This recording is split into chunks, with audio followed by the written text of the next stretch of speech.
मानसी ने निकाला अनु को घर से बाहर धक्के मारकर, वो भी तब जब पुष्पा जी ने अब ये शादी रिजेक्ट कर दी। लेकिन ये सब हुआ कैसे और क्यों, चलिए बताते हैं। लेकिन हाँ, अगर अभी तक आपने हमारे चैनल को सब्सक्राइब नहीं किया है तो जल्दी से कर लीजिए, जहां हम आने वाले ट्विस्ट में देखने वाले हैं कि जो मानसी होती है वो तो बहुत ही ज़्यादा खुश हो जाती है जब वो पुष्पा जी की बातें सुन लेती है। यहाँ जब वो माँ से कह रही होती है कि मैं नहीं चाहती कि आर्य की शादी अनु के साथ हो, क्योंकि मैं अपनी बेटी को दुखी नहीं देख पाऊंगी, और वैसे भी आर्य सर कितने दिन जिंदा रहें, उन्हें क्या हो जाए कुछ कह नहीं सकते। और ऊपर से जब हार्ट अटैक जैसी बीमारी हो जाती है, जब ये सब हो जाता है, तो इसके बाद ये भी नहीं पता होता कि उन्हें बच्चे होंगे या नहीं। मेरी बेटी तो वंचित रह जाएगी इतने बड़े सुख से, जिसके बाद यहाँ पर माँ वो कुछ कह नहीं पाती, उन्हें समझ नहीं आता कि वो क्या करे।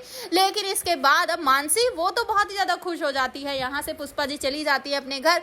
गोपाल जी बार बार मना कर रहे होते हैं, कह रहे होते हैं कि ऐसा मत करो, क्योंकि हमारी बेटी बहुत ज्यादा प्यार करती है आर्य सर से, वो नहीं रह पाएगी उनके बिना। लेकिन यहाँ पर पुष्पा जी बिल्कुल भी नहीं मानती और वो साफ साफ कह देती है कि मैं उसे मना लूंगी, तुम चिंता मत करो। जिसके बाद यहाँ पर जैसे ही अनु आती है, वो अनु से बात करती है, लेकिन अनु साफ इनकार कर देती है कि अगर मैं शादी करूंगी तो सिर्फ आर्य सर से, वरना किसी से भी नहीं। जिसके बाद पुष्पा जी उसे समझाने में लग जाती है, लेकिन अनु ने भी कह दिया है साफ साफ। लेकिन साथ ही आर्य को जब ये बात पता चलती है तो उसका दिल टूट जाता है। जी हाँ, आपने देखा ही कि यहाँ पर जब बात कर रही होती है मानसी माँ से कि मैं जाकर ना अभी बताती हूँ ब्रो इन लोग को कि पुष्पा जी ने इस शादी से मना कर दिया है, वो नहीं चाहती हैं। एक हार्ट अटैक क्या आ गया, उन्होंने तो अपनी जबान ही पलट दी। जिसके बाद यहाँ पर आर्य जैसे ये सुनता है उसे बहुत बड़ा झटका लगता है, लेकिन वो कुछ कर भी नहीं सकता, क्योंकि भाई ये उनका फैसला है। और ऊपर से इतनी बड़ी डिजीज होने के बाद तो खुद आर्य भी डरा हुआ है। जी हाँ, इसके बाद यहाँ पर अब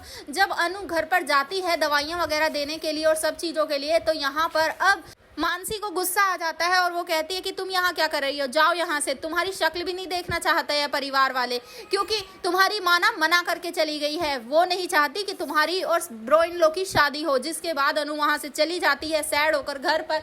तो अब आखिर क्या होगा पुष्पा का फैसला, क्या ये सब जानने के बाद वो मान जाएगी कि आर्य और अनु की शादी हो सकती है, या फिर अभी भी वो अपनी जिद पर अड़ी रहेगी? आपको क्या लगता है, हमें कमेंट करें। ऐसी खबरों से जुड़े रहने के लिए आप हमारे चैनल को जरूर सब्सक्राइब कर लें।